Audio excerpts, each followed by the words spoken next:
Bienvenue à la Cigarfati Academy et dans l'univers littéraire de l'écrivain Edo Cruz qui a consacré plus de 65 livres au monde des habanos à travers la fiction et un amour stoïque pour eux. C'est LA question, celle que tous les passionnés se posent, le Cohiba béique. Ce n'est pas juste un cigare, c'est un mythe, un mystère roulé dans une feuille de tabac. Alors pour comprendre, on va devoir remonter le temps, déterrer des secrets et explorer un artisanat qui frôle l'obsession. Prêt? On y va.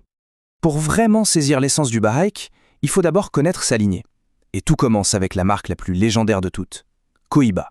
Son histoire, ce n'est pas celle d'une entreprise classique, non, c'est quasiment un secret d'État. L'histoire de Cohiba, c'est un vrai roman d'espionnage. Imaginez la scène, dans les années 60, Fidel Castro est intrigué par l'arôme du cigare de son garde du corps. Il découvre que c'est un certain Eduardo Rivera qui les roule, le coup de foudre est immédiat. Castro lui ordonne de ne plus rouler que pour lui. C'est en 1966 que le nom Cohiba est choisi, un vieux mot indigène pour le tabac. Pendant des années, c'était le cigare des diplomates, des chefs d'État, inaccessible au commun des mortels. Il a fallu attendre 1982 pour qu'il soit enfin commercialisé. Et c'est en 2006 que le premier chapitre de notre histoire commence vraiment, avec la naissance du tout premier béiquet.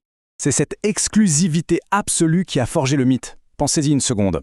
Un produit si spécial qu'il n'était pas à vendre. Peu importe votre fortune, vous ne pouviez pas l'acheter. Il ne pouvait être qu'offert, comme une décoration, un symbole de respect. C'est cette aura de pouvoir, de secret, qui est inscrit dans l'ADN de la marque. C'est la fondation sur laquelle le BK a été construit. 4000, c'est tout. C'est le nombre total de cigares béhaïques originaux produits en 2006. Pas un de plus. Et ce qui rend ce chiffre encore plus fou, c'est que chacun de ces 4000 cigares a été roulé par une seule et même personne, la légendaire maître torcédor Norma Fernandez. Ce n'était pas de la production, c'était une performance artistique. Ok, avançons dans le temps, on arrive en 2010 et à la version moderne du béhaïk. Habanos fait alors face à un défi de taille. Comment créer quelque chose qui soit meilleur que le meilleur? Eh bien, la réponse n'était pas dans le futur, mais bien dans le passé, avec la redécouverte d'une feuille de tabac que tout le monde avait presque oubliée. Le secret, la voilà, la clé de voûte, le medio tiempo. Alors ce n'est pas une nouvelle variété de tabac, attention, c'est un caprice de la nature. Il s'agit des deux toutes dernières petites feuilles qui apparaissent tout en haut de certaines plantes. Elles reçoivent un maximum de soleil, un maximum de nutriments. Le résultat, une concentration en huile et en saveur absolument folle, qui change complètement le profil d'un cigare. C'est le cœur battant du béiquet moderne. Ce graphique parle de lui-même. C'est d'une rareté incroyable. On parle de seulement 10, peut-être 15% des plants de tabac qui produisent du medio tempo. On ne peut pas le forcer, on ne peut pas le planifier, c'est la nature qui décide. Un point, c'est tout. Et c'est pour ça que la production de béique est et sera toujours ultra limitée. Et l'homme derrière cette redécouverte, c'est Jorge Maïk. Il a compris que pour surpasser la légende de Cohiba, il ne fallait pas seulement de la qualité, il fallait quelque chose d'unique, de différent. Alors il a fouillé dans les archives et il a retrouvé des mentions de cette feuille, le medio tiempo, utilisé bien avant la Révolution. C'était ça, l'élément qui allait permettre au béique de reprendre sa couronne de cigare le plus prestigieux du monde. Bon, avoir un ingrédient secret, c'est une chose, mais le transformer en chef-d'œuvre, c'en est une autre.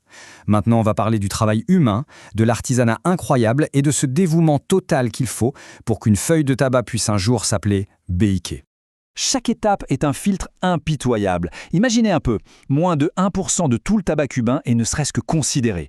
Ensuite, une triple fermentation, un processus unique dont la dernière étape se fait dans des fûts de chêne, puis un vieillissement d'au moins 5 ans. L'assemblage, un secret mieux gardé qu'une recette de grand-mère. Et enfin, le roulage, confié uniquement à l'élite des torcédors, ceux qui ont plus de 15 ans de métier. C'est un processus qui ne tolère aucun compromis, zéro. 539, retenez bien ce chiffre. C'est le nombre total d'étapes différentes par lesquelles passe un cigare habanos, de la petite graine jusqu'à la boîte finale. C'est un chiffre qui donne le vertige et qui montre bien toute la complexité qui se cache derrière chaque bouffée. Et voici le chiffre le plus dingue de tous. Accrochez-vous. Après tout ce travail, après des années de soins, près de la moitié, 40% de tous les cigares béiquets terminés sont rejetés, jetés, pour le moindre petit défaut. C'est la preuve d'un engagement fanatique, presque irrationnel envers la perfection. Et c'est ça aussi qui justifie son prix. Forcément, une telle histoire, une telle rareté et un artisanat aussi obsessionnel, ça se traduit par une valeur monétaire qui peut paraître stupéfiante. On va voir comment le béiquet est passé du statut de cigare de luxe à celui de véritable actif d'investissement. Regardez-moi cette évolution. En 2010, à sa sortie, un Baik 52 coûtait environ 25 $. Aujourd'hui, le même cigare se vend à plus de 200 $. Un seul cigare coûte aujourd'hui plus cher que ce que coûtait une boîte entière à ses débuts. C'est juste spectaculaire comme prise de valeur. 4 600 000 euros. Non, ce n'est pas le prix d'un yacht. C'est le prix record atteint aux enchères en février 2025 pour une seule cave à cigares BIC en édition spéciale. Ce chiffre a fait basculer le BIC dans une autre dimension. Ce n'est plus un produit de consommation, c'est un artefact de luxe, un trésor. Cette citation d'Ajay Patel, elle résume tout parfaitement. Le BIC ne se compare plus aux autres cigares. Non, sa concurrence, ce sont les montres suisses les plus exclusives, les sacs à main les plus désirables. Il est devenu un symbole de statut ultime dans le panthéon mondial du luxe. Alors, après ce voyage à travers l'histoire, la nature, l'artisanat, la question se pose vraiment. Quand un objet est né d'un secret d'État, d'un caprice de la nature, d'un savoir-faire obsessionnel, et qu'il atteint une valeur de plusieurs millions, est-ce que c'est encore juste un cigare ou est-ce que c'est devenu autre chose, une véritable œuvre d'art? C'est une question à méditer. Si ça vous a plu, si vous avez apprécié, si vous avez appris quelque chose de nouveau, abonnez-vous à la chaîne parce qu'on ne fait que commencer. Et n'oubliez pas que vous pouvez maintenant profiter sur Amazon de la collection complète de l'écrivain Edo Cruz avec aujourd'hui plus de 50 livres dédiés au monde des habanos.